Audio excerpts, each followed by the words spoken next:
राजद जो है राजनीति का कचरा है।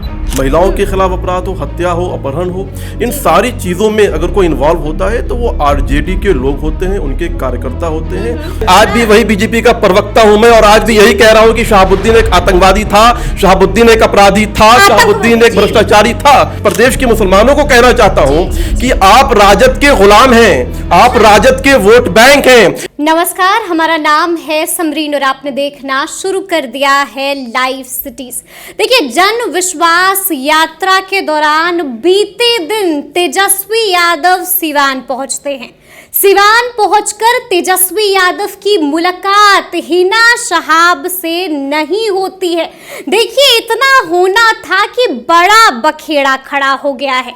आपको बता दें कि बीजेपी भी अब गजब फॉर्म में आ गई है और इसको लेकर बीजेपी ने भी तेजस्वी यादव को खूब खरी खोटी सुना दी है। तो आज हम इसी मुद्दे पर सीधी बातचीत करेंगे बीजेपी के प्रवक्ता दानिश इकबाल से। सबसे पहले बहुत शुक्रिया बात करने के लिए। थैंक यू समरीन जी। सबसे पहले तो ये बताइए कि जन विश्वास यात्रा पर तेजस्वी निकल चुके हैं, यानी कि गजब फॉर्म में है और माहौल बनाना अभी से ही शुरू कर दिया है।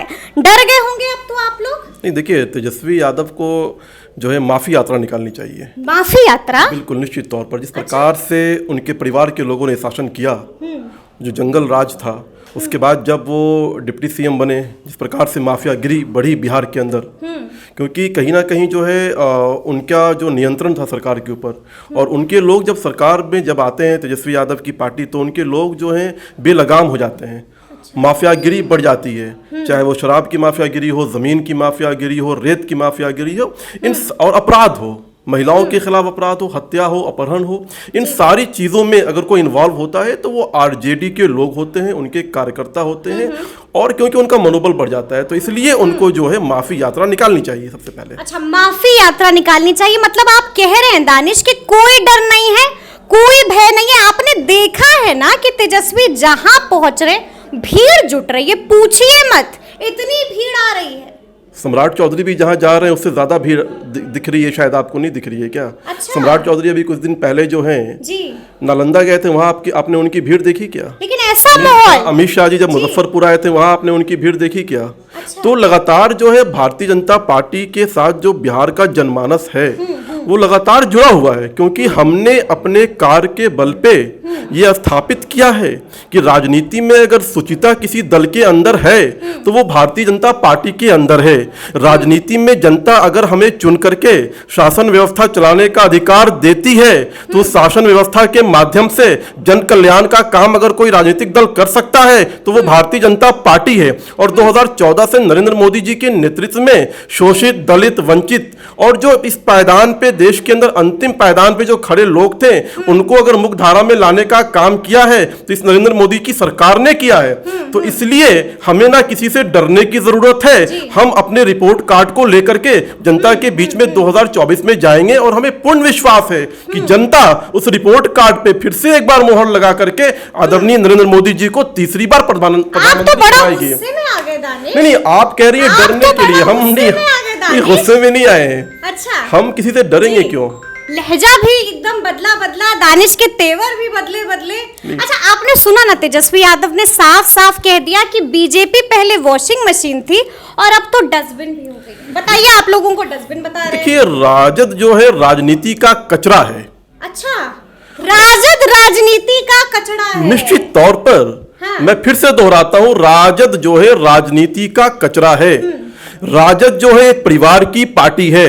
राजद के अंदर पिता, माँ, भाई और बहन का विकास कैसे हो, यही एकमात्र उद्देश्य है। और किस प्रकार से जो है इनके जो समर्थक हैं वो कैसे सरकार के आने के बाद खुली छूट उनको दे दी जाती है। अच्छा। कि वो बिहार के जो रिसोर्सेज हैं उसका लूट करें, बिहार की जो जनता है उसके साथ अपराध में इन्वॉल्व हो जाए, उसके साथ जो है अपराध करें। यही राजद का असली परिचय है। चलिए, ठीक है। बीते दिन हम आपको सुन रहे थे, बड़ा एक वीडियो आपका वायरल हो रहा है, उस वीडियो को हमने भी देखा है। दानिश, अचानक से बीजेपी को शहाबुद्दीन परिवार के लिए अचानक से इतना मोहब्बत, इतना प्यार उमड़ पड़ा है, कोई खास वजह? नहीं, मोहब्बत और प्यार की बात नहीं है। सच्चाई ये है हाँ। कि तेजस्वी यादव जो है सिवान के दौरे पर जाते हैं। ठीक है। मीडिया उनसे सवाल करती है कि आप शहाबुद्दीन के परिवार से नहीं मिलते हैं। तो उस पर अगर किसी मीडिया के लोगों ने मुझसे प्रतिक्रिया ली तो मैंने उसमें उस जवाब में कहा कि लालू प्रसाद यादव ने अपनी सरकार को अपने सरकार के जंगल राज को स्थापित करने के लिए जी। शहाबुद्दीन का इस्तेमाल किया। अच्छा। और शहाबुद्दीन के गुजर जाने के बाद शहाबुद्दीन की जो बेवा पत्नी है और जो उसके यतीम बच्चे हैं उसको दरकिनार कर दिया। तो आप कहीं ना कहीं मुसलमानों का इस्तेमाल करते हैं। आप मुसलमानों को जो है अपने सरकार के जंगल राज को स्थापित करने के लिए आपने शहाबुद्दीन का इस्तेमाल किया।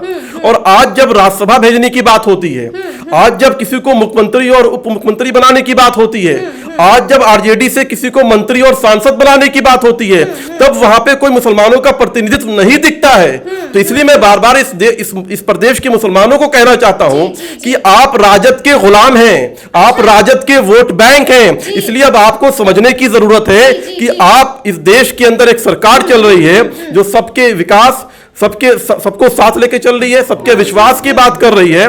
उसके साथ चलना है या अभी भी आपको राजद का गुलाम बनकर के रहना है, ये आपके विवेक पर निर्भर करता है। ये आपके विवेक पर निर्भर करता है, ठीक है। लेकिन हमने तो देखा दानिश कि आपका बाज़ाब्ता दर्द जो है वो छलका हिना शहाब के लिए कि हिना शहाब के साथ क्या हो गया।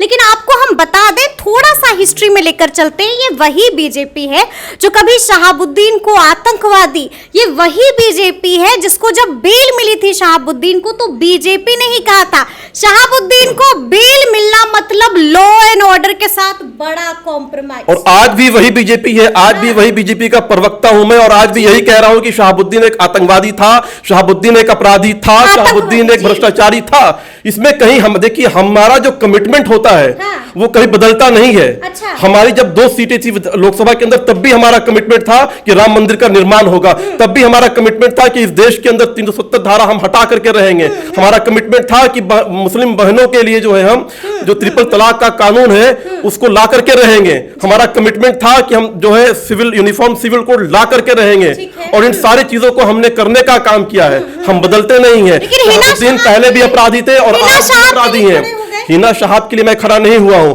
मैंने इस प्रदेश के मुसलमानों की बात की है। अच्छा। जो मुसलमान आरजेडी में गुलाम हैं, जो मुसलमान आरजेडी के अंदर वोट बैंक बने हुए हैं, उनसे मैंने सवाल किया है, उनसे मैंने सवाल किया है कि क्या आप अभी भी आरजेडी के गुलाम बनना चाहते हैं या इस देश में एक सरकार चल रही है जो सबका साथ, सबके विकास और सबके विश्वास के तहत चल रही है।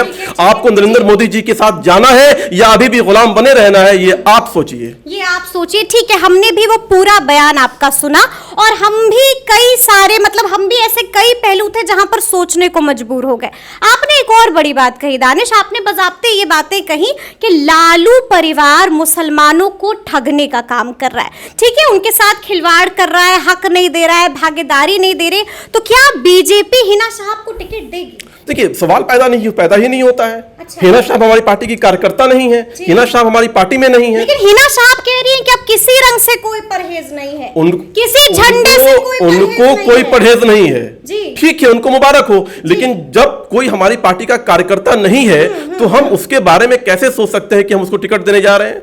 जो हमारे पार्टी का कार्यकर्ता है वही कार्यकर्ता इस बिहार, वही कार्यकर्ता इस बिहार के अंदर लोकसभा का चुनाव लड़ेगा। अगर हिना शहाब आना चाहे तो? नहीं, हमारे यहाँ ऐसे कोई लोग नहीं आने वाले। बिल्कुल निश्चिंत रहिए, आप स्पष्ट रहिए, आप स्पष्ट रहिए आप। अच्छा ठीक है, आप दानिश तो कह रहे हैं कि लालू परिवार ठग रहा है मुसलमानों को, उनका हक नहीं दे रहा है, भागीदारी नहीं दे रही है, हिस्सेदारी नहीं दे रहा है। जैसे दानिश समझ गए, बाकी मुसलमान भी समझ रहे हैं इस बात को। देखिए, लालू प्रसाद ने मुसलमानों को ठगा, मुसलमानों को ही नहीं ठगा, अपितु इस बिहार के सभी समाज को ठगने का काम किया है। को ठग रहे हैं और मुसलमानों को ज्यादा इसलिए ठगा कि मुसलमान लगातार उनके साथ बने हुए हैं। जी।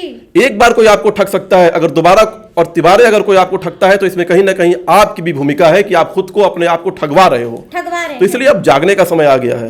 तो मुझे लगता है, पूर्ण विश्वास है, खासकर जो इस देश का जो पासमानदा मुसलमान है, जिसकी संख्या इस देश के अंदर 85% है, जो देशन मुसलमान है, जो भारतीय मूल का है, भारतीय खून का है और भारतीय मिट्टी का है, वो मुसलमान इस बात को समझ चुका है कि हमें मोदी जी के साथ जाना है। कि मोदी जी ने अगर लोक कल्याणकारी गरीब के लिए जो काम किया है, चाहे अगर शौचालय दिया है, आवास बनवाए हैं, या अनाज दिए हैं, या धन जन योजना के महत जो है जो भी काम किए गए हैं, उसका सबसे ज्यादा फायदा अगर किसी को हुआ है तो वो पासमानदा मुसलमानों को हुआ है। 370 अगर इस भारत से हटाया है, कश्मीर से हटा है, तो उसका सबसे ज्यादा फायदा जो है जम्मू कश्मीर के उन मुसलमानों को हुआ है, उन बरकवाल मुसलमानों को हुआ है जो जहां तक कि कोई आरक्षण पहुंच नहीं पाता था, 370 हटने के बाद वहां के गरीब मुसलमानों को आरक्षण प्राप्त हुआ है। तो इसलिए मैं कह रहा हूं कि वो मुसलमान जिनको लाभ हुआ है नरेंद्र मोदी जी की आने के बाद से, वो सारे के सारे मुसलमान 2024 में जो है नरेंद्र मोदी के साथ जाने वाले हैं। एक आखिरी सवाल, क्या लगता है मुसलमानों को ठगना लालू परिवार को लोकसभा चुनाव में महंगा पड़ जाएगा? खेल कर देंगे मुसलमान लालू परिवार के साथ? देखिए, इस प्रदेश की जनता ने मन बना लिया है कि 40 की 40 सीट जी एनडीए अलायंस को देना है और फिर से नरेंद्र मोदी जी को प्रधानमंत्री बनाना है, ताकि आगे आने वाले 5 वर्षों में जिस प्रकार से काम चल रहा है सुचारू रूप से, उसकी रफ्तार को और बढ़ाया जाए, भारत के विकास को और बढ़ाया जाए। मुसलमान खेल कर देंगे लालू परिवार के साथ? देखिए, इस देश के सभी लोग, इस बिहार के सभी समाज के लोग ये जान चुके हैं कि अगर इस देश में विकास करने वाला कोई दल है तो एकमात्र दल भारतीय जनता पार्टी है। चलिए, तो सुना आपने क्या कुछ कहा है दानिश इकबाल ने। देखिए, बड़ी बड़ी बातें कह दी हैं, क्या कुछ कहा है आपने भी सुना है, बड़ा इशारा भी दे दिया है और कटाक्ष भी जमकर कस दिया है। तो ये पूरी बातचीत आपको कैसी लगी है, कमेंट करके हमें जरूर बताइएगा। तो इस तरह के तमाम अपडेट्स के लिए ऐसे ही हमारे साथ बने रहिएगा और देखते रहिएगा लाइव सिटीज। बहुत शुक्रिया।